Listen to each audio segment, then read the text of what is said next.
Меня зовут Кривошапкина Анастасия Ивановна, я врач-неонатолог. По статистике в республике у нас рождается примерно 13 тысяч новорожденных детей всего. Из них примерно 6-7% это дети недоношенные, рожденные раньше срока.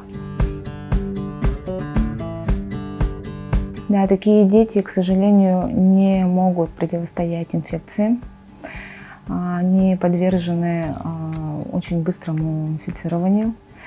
Они не могут регулировать свою температуру, то есть у них нет такого понятия, как терморегуляция. Они очень быстро охлаждаются, очень быстро перегреваются.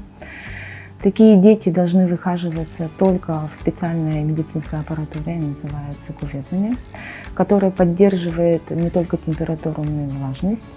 И таким детям очень важно, чтобы они развивались условно, как в утробе матери. То есть это обязательно, тишина, чтобы слуховые сенсоры их не были в постоянном напряженном состоянии. Также мы следим за тем, чтобы яркий свет никогда их не освещал, потому что они не могут переносить яркого света, скажем так. Да? У них зрительные, как анализаторы, очень неразвиты, и, соответственно, для того, чтобы эти дети потом в будущем могли спокойно, нормально видеть, то мы их очень сильно оберегаем от яркого света. При уходе за такими детьми мы не хлопаем дверцами, не подходим к кувезам с телефонами, мы не разговариваем громко. Мы стараемся таких детей меньше тревожить своими медицинскими манипуляциями. Да?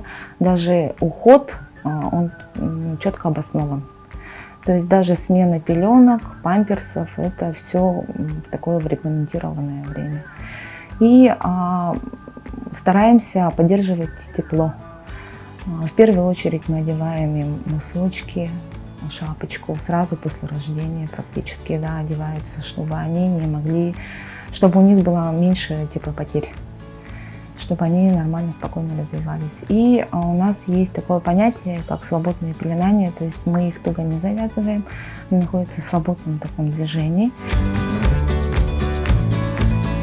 Условно можно их поделить. Это дети с экстремально низкой массой тела, да, дети до 1000 грамм. Есть дети до 2 килограмм, они более, скажем, в более доношенном сроке. Да. Есть такое понятие, как поздние недоношенные дети. Это с 34 недель гестации до 37 недель. Это называемая группа поздних недоношенных детей. Такие дети, они более активные, более приспособлены, скажем так, да, и им не нужны такие особые условия для выхаживания. Конечно же, у них есть тоже ряд проблем, но они могут находиться, например, совместно с мамами. Для оказания медицинской помощи работает огромная команда. В перинатальном центре, во-первых, занимаются женщины-акушеры-гинекологи.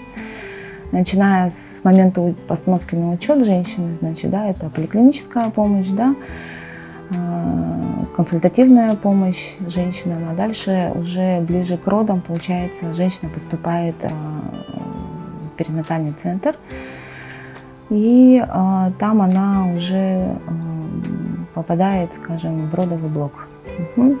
И помогают ей, конечно же, акушеры-гинекологи, и они решают вопрос о родоразрешении. Если это касается маленьких сроков, да, по беременности, то, конечно же, бывают такие моменты, что это экстренно, работает бригада акушеров-гинекологов, а дальше когда рождается ребенок, работает бригада реанимационная, врачи-неонатологи. Достаточно большая команда, и весь перинатальный центр, конечно, он направлен на то, чтобы оказать высококвалифицированную помощь и женщине, и родившемуся ребенку. После, значит, того, как ребенок родился, его оценивают врачи-реаниматологи и неонатологи, и, значит, по мере того, какое его состояние, ребенок попадает или в отделение реанимации новорожденных, или в отделение новорожденных уже. Значит, и если ребенок попадает в реанимацию, то состояние его, конечно, крайне тяжелое бывает зачастую, да, и ребенок, значит, находится чаще всего на искусственной вентиляции легких. После стабилизации, значит, состояния, когда ребенок проходит весь такой экстренный такой период своей жизни, да, он попадает уже к нам в отделение патологии новорожденных и недоношенных детей. И дальше уже идет процесс лечения, диагностики уже в нашем отделении. Ну а далее он, конечно, выписывается домой к родителям на участок в поликлинику. Ну, чаще всего это, конечно, проблемы с легкими. Синдром дыхательных расстройств у недоношенных детей – это заболевание, которое стоит на первом месте. Далее, значит, сама недоношенность его степени, да, и такие дети зачастую, конечно же, страдают врожденными пороками сердца. У них бывают нарушения со стороны центральной нервной системы. У них могут быть какие-то хирургические патологии, да, и, ну, это, в общем, все индивидуально, и чаще всего, конечно, в первую очередь, это органы системы дыхания. Самая отличительная черта – это трудолюбие. И огромная любовь к своей профессии.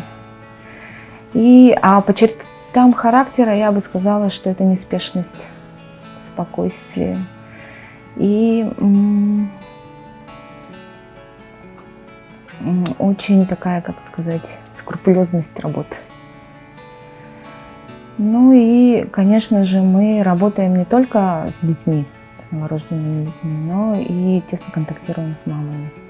И зачастую мы, конечно, бываем не только врачами, неонатологами, но и психологами. И стараемся как можем помогать родителям. Пытаемся им как бы общими такими понятными словами донести о состоянии их здоровья их детей, так, чтобы как бы насторожить, предупредить, и чтобы они как-то это пережили и приняли, самое главное. Потому что зачастую бывает, что женщина не готова рожать недоношенного ребенка. Она не понимает, почему с ней это происходит. И зачастую приходится ей много-много раз объяснять, что это не конец света, что недоношенный ребенок – это не крест, что недоношенные дети, они очень хорошо отзываются к лечению, диагностике, каким-то другим мероприятиям, да? Что такие дети, они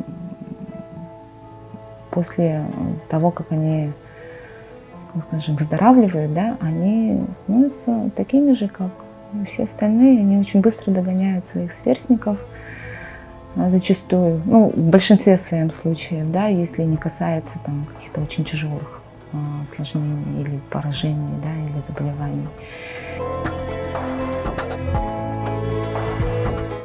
Очень болезненно переношу это на самом деле.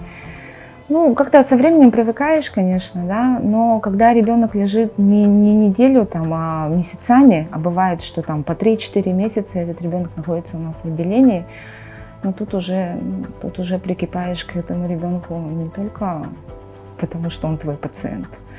Практически это как твой ребенок. И даже на выписку не хочется отдавать, если честно. Бывают такие моменты. Что делать, это такая жизнь. Приходится разлука, но мы понимаем, что он идет к своим родным, близким, и это тоже отрадно.